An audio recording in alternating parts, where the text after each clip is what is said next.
Hey guys, Nick here. In this video, I'll show you how to turn off Do Not Disturb on iPhone 16, iPhone 16 Pro, iPhone 16 Pro Max, and iPhone 16 Plus. You can also follow the same steps on most other iPhone models. Let's get started. The easiest way to turn off Do Not Disturb is from Control Center. Just swipe down from the top right corner of the screen. Next to the brightness control, you'll see the focus button with a moon icon. If it's purple, that means Do Not Disturb is turned on. While it's active, calls and notifications may be silenced depending on your settings. To turn it off, simply tap the button. Once it turns gray, Do Not Disturb mode is off. You can also check the top left corner of the screen. If the moon icon disappears, that means Do Not Disturb has been disabled. There's another way to manage it through Settings. Open the Settings app, scroll down and tap Focus.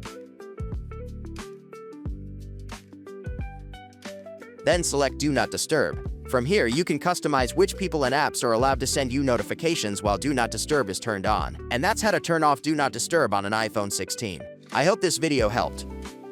If it did, please give it a like and subscribe for more useful iPhone tips. I'm Mick, thanks for watching, and I'll see you in the next video.